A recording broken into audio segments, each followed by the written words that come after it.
end animal slaughter and advocate veganism. It is time to claim loud and clear the abolition of animal slavery of all the animals. The abolition of the practices that cause them the biggest wrongs. Their breeding, their fishing, their slaughter. Every year in the world, approximately 6 billion land animals and more than 1,000 billion aquatic animals are killed every day. We want the killing to stop.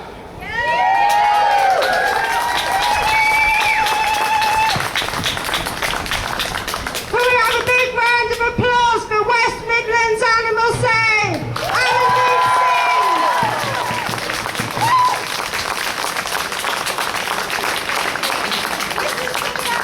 Amandeep Singh! Let's do our best.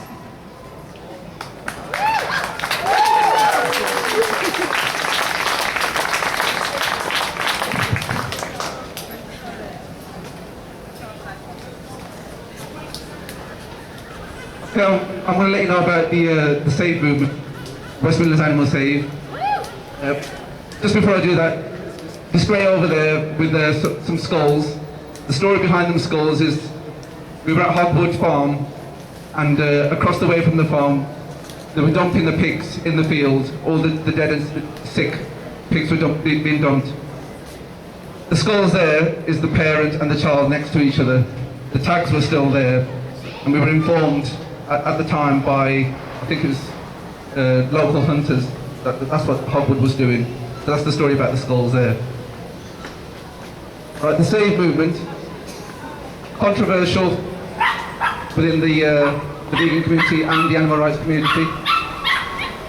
The movement is influenced by and based around Leo Tolstoy, a Russian writer who famously wrote War and Peace. You've all heard of War and Peace.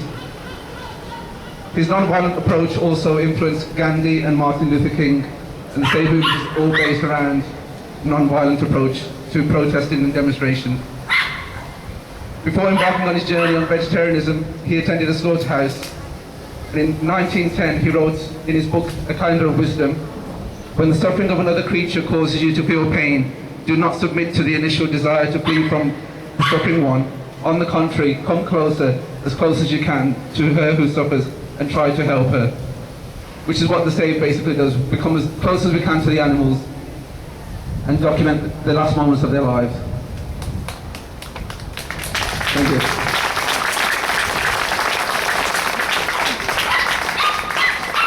Our goal is to raise awareness about the plight of farmed animals, to help people become vegan, and to build a mass-based grassroots animal justice movement.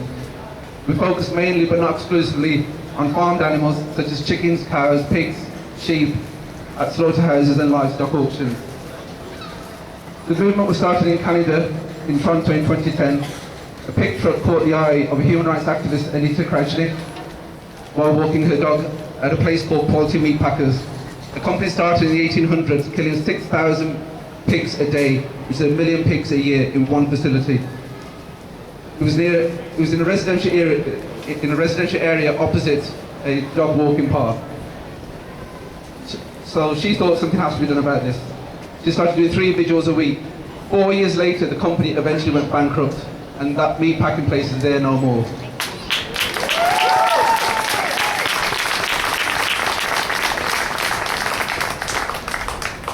Fast forward a year to 2015, and Anita was arrested for giving water to pigs.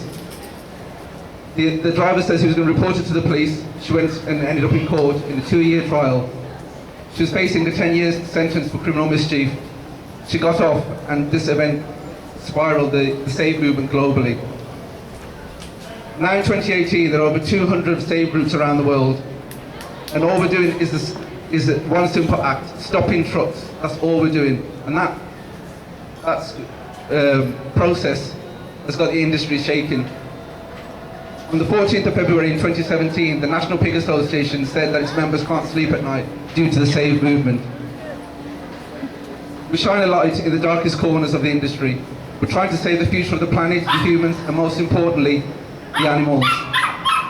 These animals are going to the death, so we treat them as vigils. when we go to saves, and we treat them as such. Many activists will lay flowers, as we've done over here, and candles as well. So what's the point in bearing witness? Everyone says to us, well, you don't save any animals, you don't blow up slaughterhouses, you don't stop the trucks going in. We would love to do that, but the movement would have been dead years ago if we started to do that. So human atrocities have been well documented in history. It's our moral obligation to record what happens to these animals in the death camps. It's our moral obligation to be present in the face of justice, just like the children we held in cages in Texas that we're so relentlessly stood up to. If we're not species, this is exactly the same or worse. In 2014, 1.4 million people went to see the horrors that happened to the Jews in Auschwitz. We need to bear horrors that happen right now, not for future generations to discover in a museum. It's the beginning of your awareness when you go to a save, a first-hand experience about the realities of the industry. So we come close as we can. We meet these individuals for who they are, which is very different to watching it online. It does not compare with the atmosphere, the smells and the environment when you go to a save. It's a completely social media-based movement and is spiraled due to the ability of sharing videos again and again and again, week in, week out. It's an effective way to make connection with people that you know, because the footage you take is personal to you, on your timeline, on your Facebook. And it also shows that these were living, breathing creatures, not just shelving on a package, a package on a shelf. The doctor wouldn't leave his patient dying on a bed and just walk out of the room. They would comfort them and say, everything will be all right. These beings are no different. So people always ask us, why do you say, it'll be okay, I'm sorry. A doctor would do exactly the same thing when their patient is dying. When you go to saves, it does change you. You speak with more conviction and makes you an animal activist. It reminds you that you're fighting for the animals and fuels your fire. Attending a save is different to watching one. Everyone says they won't be able to control their emotions if they go to a save, but when you're there, you have one job to do: record and document the lives of these animals and to expose the secretive industry. You'll be able to speak about the animals on a different level with a better knowledge. Since doing saves, I've learned so much terminology that the industry uses. So when we're debating with these people online, you can use the same terminology. The simple act of stopping trucks has put us in the media time and time again. I've been involved with the save for less than 2 years, and pretty much once a month we are in the media somewhere about what the save movement is.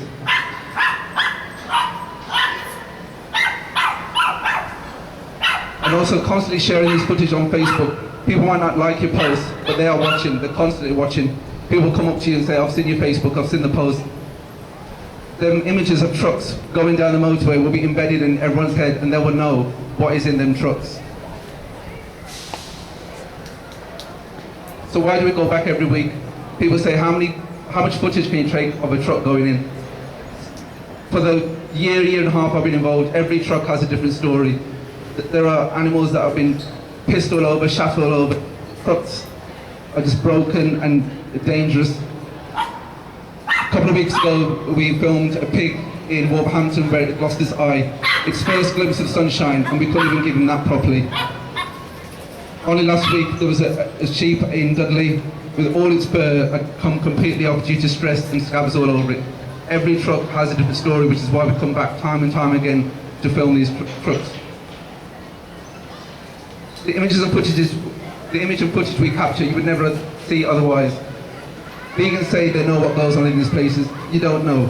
Every week we see a different version of cruelty that we're causing to humans, and we go through so much slaughter footage for editing, so much save footage, and time again, there's just a new way of thinking, what are we doing to these animals?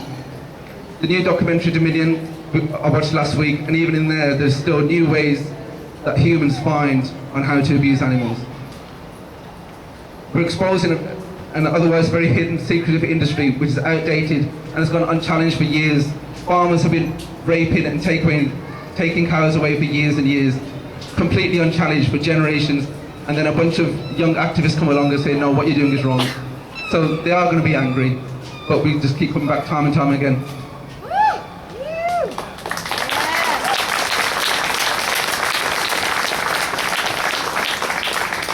You've probably all heard of the BBC documentary Carnage. It's sort of sci-fi, but it can be a reality. In the future, children will ask, when all this killing was going on, where were you? What was you doing? What did you do to try and stop this?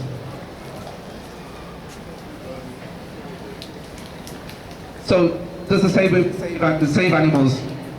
A lot of open rescue happens across the world.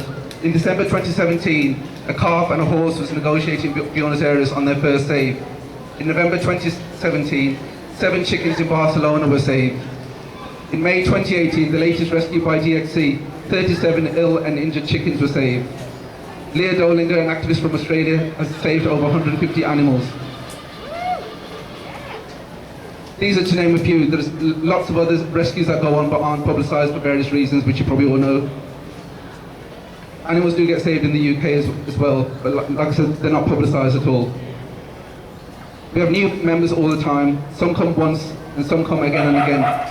One of the important things that the Save movement does is create activists for the animals.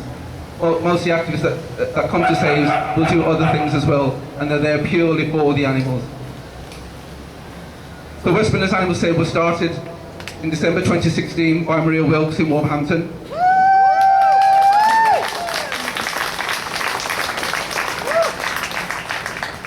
The Save has come a long way since then. We now have 2 completely safe vigils in Wolverhampton and Dudley, where we have the cooperation of the Slaughterhouse, and they stop the trucks for us. It's safe enough to bring your kids. There's a couple of kids here, well, more than a couple, about 5 or 6 kids here that come to our Saves regularly.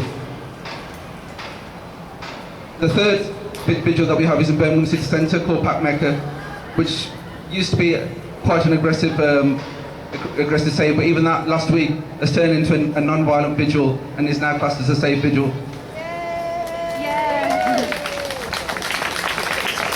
People's attitudes towards the Save is changing, and the industry's attitude towards the Save is changing as well. They know we're not going away, so they have to cooperate with us.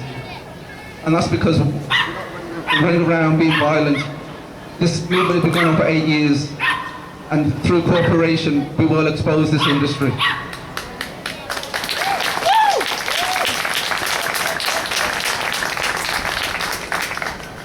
So FA Girls in Wolverhampton, UK, it's a slaughterhouse on a main road next to a school, and the slaughterhouse backs onto residents' gardens.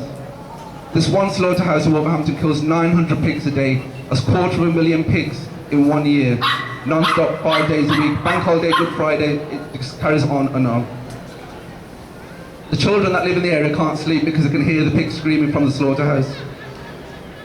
The residents have to keep the windows closed because of the stench of death in the air. The factory was free to do whatever it wanted at one point, but since the West Midlands Animal Save has come along, they've had to do many things like put metal gates, clean up the streets. The streets were literally filled with blood. They've now had to clean that up. It used to be a hostile environment, and now funnily enough, they actually help activists get to the Save.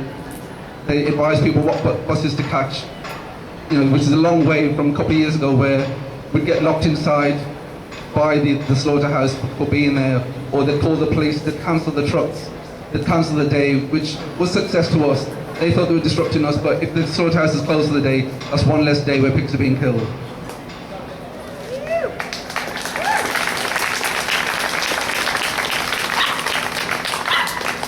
By exposing them constantly for about a year, they eventually gave up and says, right, we'll just have to cooperate with you. The profits of this place has been falling year on year. They've now had a restructure to increase the profits and to gain momentum. So we need to carry on gaining that momentum and keep turning up week in, week out until the gates of that place are completely shut.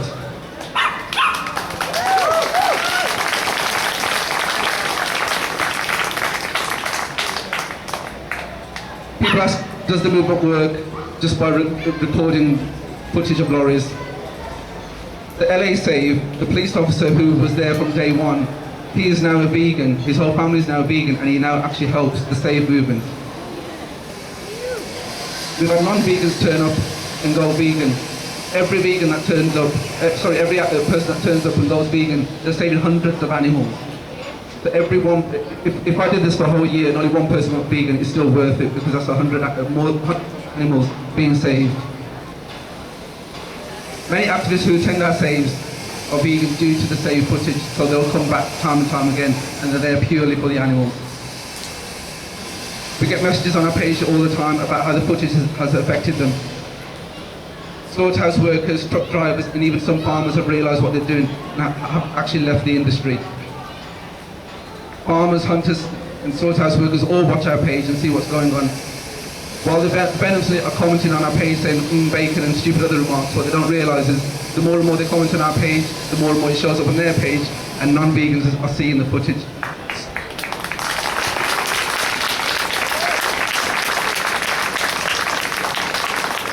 Sometimes we purposely put controversial videos up for that sake. Some of our videos within a week are watched up to 600,000 times. These are the stats that we see as you won't see that on the other side. We might get 10 likes, but the videos are watched time and time again all across the world. We also get stats of where these videos have been watched.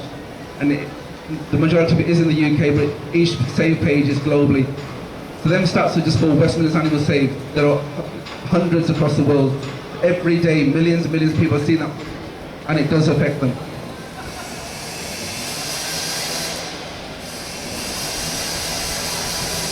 The movement is a non-violent movement with no aggressive agenda at all. It never had an aggressive agenda from day one, which makes it very difficult for the authorities and officials to know what the hell to do with us.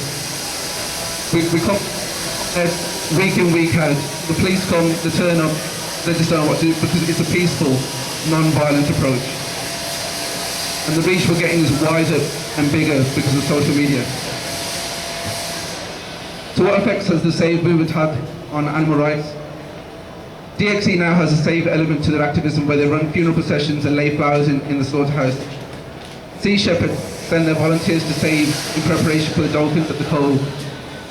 We're constantly challenging the laws and our right to peaceful demonstration.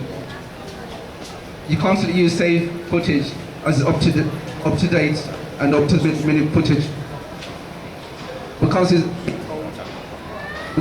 being told that it's 3 months old. The Save footage is week in, week out, which is why we come back week in, week out. The activists we create are vegan because of the animals, which is so important, because as we know, we are lacking activists in any country, in any part of the world.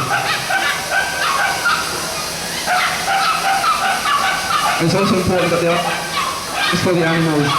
Joey Carlstock, in his workshop, if we abolished human slavery because it was bad for the environment, we would not be looking at the moral value of the human, and the animals are the same. We also create bonded communities for activism, creating dedicated activists who will get involved in a lot of frontline stuff. Joy Brown, a counsellor from America, said that to take her hurt feelings and channel them into political activism. What else do Westminster Animal Save do? We get involved, like I said, in a lot of frontline stuff. A lot of our hunt sabs, or they get involved in DXE. We have outreach events, marches that we've organised like today, Badger Camp.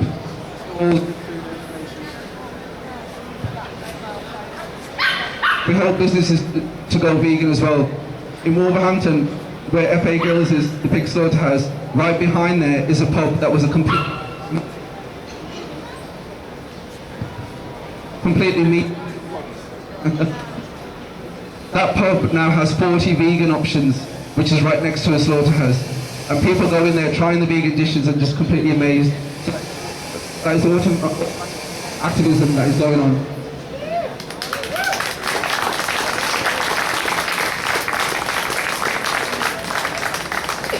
A chip shop that we helped.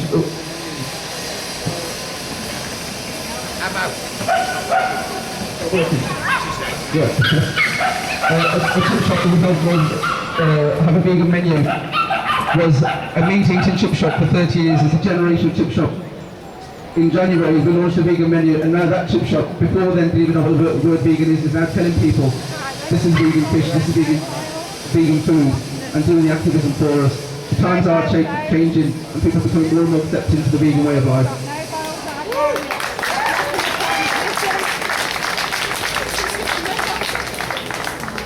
We also showcase films and hold workshops to create better activists. The movement has a bias towards a new generation of young animal rights activists, and they help us to engage the youngsters through VR headsets, new technology, new ways, and creating fun events like inflatables and face painting days. It's important to get the young people involved because they're the ones that are the future. We also hold sanctuary days. It's not all doom and gloom. We hold sanctuary days just to recharge ourselves and just to remember that there is an outside to all of what we're doing as well. And we're constantly bringing groups together and building communities. Right here today, currently, we're working with Wolverhampton, Warsaw, Wild Forest Vegans, Dudley Vegans, Black Country Vegans, Black Country Animal Rights, Birmingham Animal Action, Warsaw Animal Action, Birmingham Animal Activists Unite, and DXC. Working together, we will get bigger and bigger, and we're constantly trying to make a united front for everyone. A great place to channel your political activism.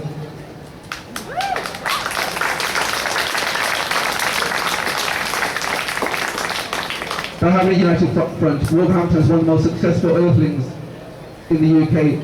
Regularly has 30 to 50 activists that turn up every time we have an event. We take over the whole corner of one area, and sometimes it just looks like a big massive vegan fair.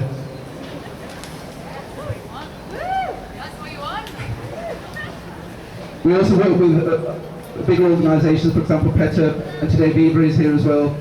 Friends Not Food, Animal Justice Project we've worked with, and also people like Joey Carbstrong. So we're constantly improving it and moving ways on how to get people involved. Animal safety is our main priority. We also try and help other activists get involved in other things as well. So all that combined, slowly but surely, what is done in the dark shall be brought to light. We'll have glass walls and we shall expose this industry.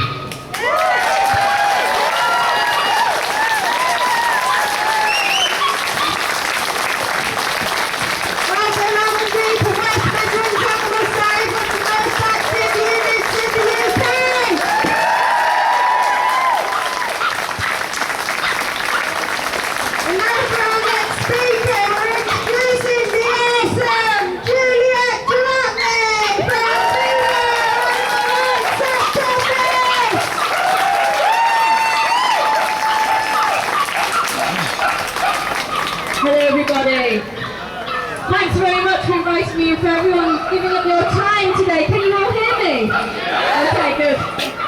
Well, I founded Viva 24 years ago. Before that, I was campaigning too, so it's a long time. Sometimes I know it can be frustrating because you want everything to change now, of course we do.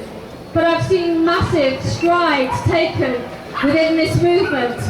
And all of you will recognise that in the last 2 years especially, things are really starting to move. So, what has Viva been doing for the last 24 years? Well, our specialisation has been undercover investigations.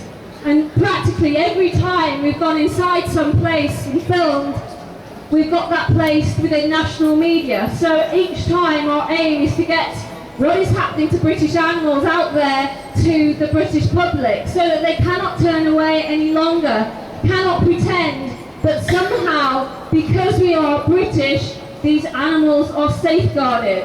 And still we're up against that attitude today where people simply do not understand the hell that animals go through. And so it's part of our job to blow away those myths and make people see the reality. Make them face up to it, but also, most of all, face up to the fact that the only way we're going to change society is by changing ourselves. Because thank God, with our issues, you don't have to lobby Theresa May, because what point would that be? What we need to do is lobby, in effect, each other, our families, our friends, the people that we work with. And it's through those ripples that changes across the world are now really happening. I spoke to the CEO of a major meat-free manufacturer, many of you will know it, it's called Quorn, who are introducing the vegan range bit by bit. And it's just interesting to see somebody from a purely commercial perspective talk about the changes, who were saying the United States, for example, was completely cold, glacial, in fact, in terms of its recognising veganism, and in terms of this revolution starting to happen. But now it's happening, not just in the USA, but in South America, in Australia, in New Zealand, in Europe, as well as Britain. This is not just a phenomenon that's unique to here. It's literally a global phenomenon that we are now seeing happening, and you are all part of it.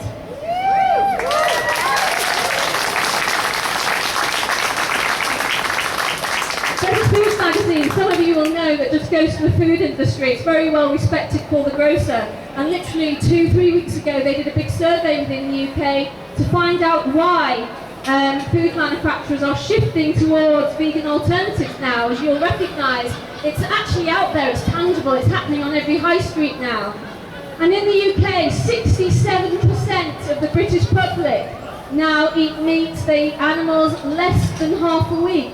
And although you may be thinking that's not enough, it never is enough, of course it's not. You just think about the changes in the last few years. That's the vast majority of the British public who've made conscious decisions to change the way that they eat and to change their attitudes towards eating animals. And within that, 15% of them are not eating animals at all. So there's massive, massive shifts going on now within Britain.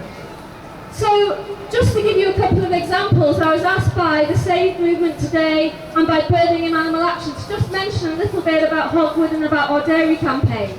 So I'll just tell you a little bit about them. The skulls that Amandeep mentioned that are on there are from Hogwood. Now Hogwood was a farm that Viva exposed. We got a tip-off basically that this place was a hellhole. It's not that far away from here. There's about 15,000 animals, which is large for the UK, 15,000 pigs. And this is really important to know, because what we saw, the first shed that I went into myself, there were hundreds and hundreds of pigs so tightly packed and no gangways that I could barely move through them. They were so bored. I can remember I was wearing blue plastic over my shoes because we take biosecurity measures, and they just couldn't leave this alone. And I was trying to stop them from actually eating the plastic, and trying at the same time to film them, and trying at the same time to control my own emotions about what I felt about this place. But I know pigs because some of you will know we rescued Hope, and some of you will have seen her Dance for Joy, which went viral across the world. And so when you know animals like this, many of you will know dogs, many of you will know cats.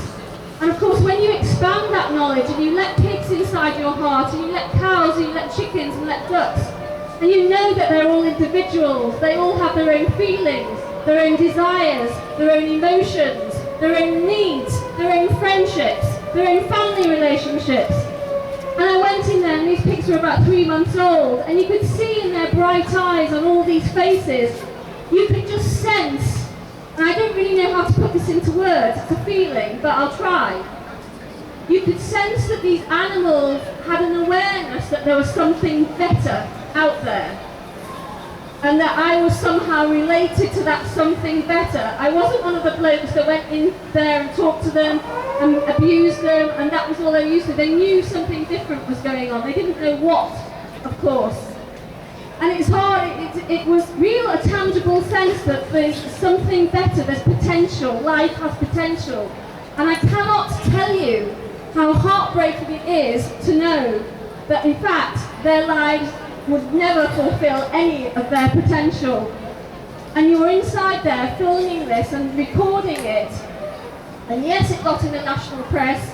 And yes, it was viewed across the world actually, because the footage, again, it went across the world. But having to cope with knowing that animals are like that across the UK, and you have to walk away from most of them, is absolutely heartbreaking.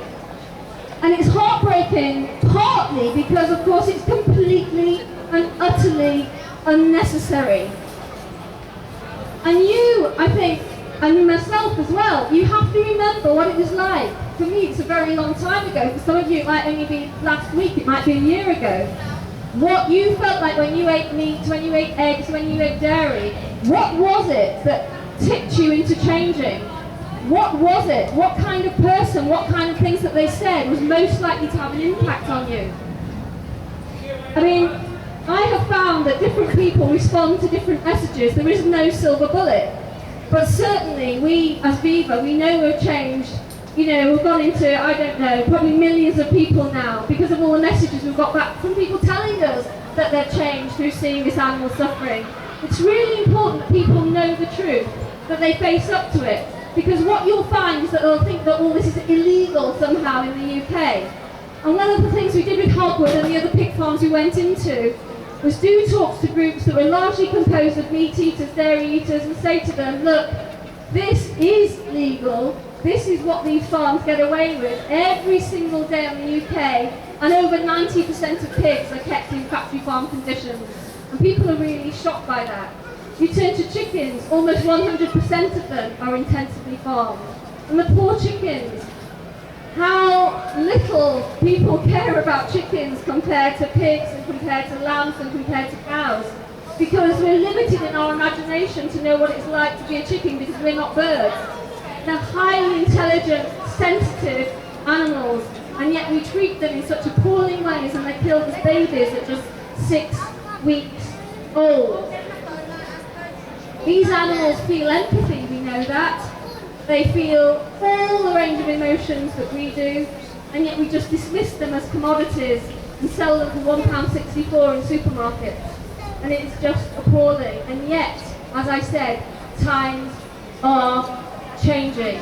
And so for the sake of the environment, for the sake of the animals, and I'm sure for some of you health is just a bonus, but it's quite an important bonus if you want to use it when you're talking to your friends, to your family. You may be aware, very quickly I'll just say, that in Britain now, 1 in 2 of us will get cancer. It's only 2 years ago when it was 1 in 3 of us, and before that it was 1 in 4. The point is, it's skyrocketing out of control. In fact, it's more than 1 in 2 of us now. It's about 1.8, something like that. And the thing is, people are turning to other methods to actually try and prevent themselves from becoming ill or make themselves well. And finally, I think we are actually getting that message through. Viva has another part to it called Viva Health, which is that actually, to prevent many of today's chronic diseases, we actually need to go vegan. And we need to do it fast because the National Health Service is collapsing and it's underfunded. So we really need to help ourselves, our families, our friends. And veganism is such a positive way of doing that. It's something, again, we control, it's in our power. And turning very quickly to the environment. Global warming, we're almost at the point of positive feedback, about another 6 years or so to go. And so it's really desperate that we do actually change those around us. I would urge you, really strongly and powerfully, to never feel shy about yourselves, changing yourselves. Never feel shy about telling other people about it, because you're at the forefront of a genuine revolution.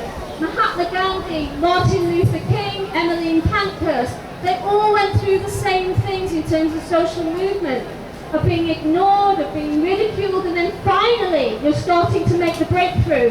And you know what happens in most of those cases? You have people at the forefront, but it's actually based on people at the grassroots level just influencing people around them. Never giving up, being persistent, educating yourself, having real knowledge, and continually passing it on, passing it on, passing it on. And one of the ways that social revolution happens in all of these instances is when the public becomes convinced that they benefit from it themselves. And that's where we are getting, we're at the tipping point now where people are convinced actually veganism, in fact, is good for my health. Not only is it good, it actually can heal me. It can, for example, can reverse type 2 diabetes. It can reverse heart disease. Not only that, it can reverse some of the damage that we've done to this poor planet. You know, we can get our land back, we can recreate wildernesses, but we need to go vegan to be able to do it. People are starting to accept that, finally. And then, of course, what's most important to myself, and I'm guessing to you, are the animals themselves, our fellow earthlings that we share this precious world with. For all we know, it's the only world with life on the entire planet. We don't know. But my God, you know, we are so privileged to actually be part of this, to be a part of this incredible evolutionary process, to have evolved into Homo sapiens.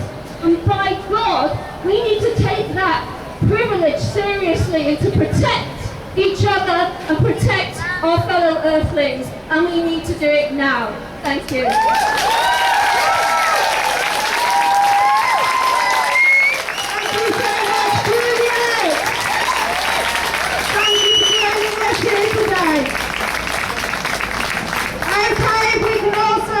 Gather around that area there. We're going to start with the march.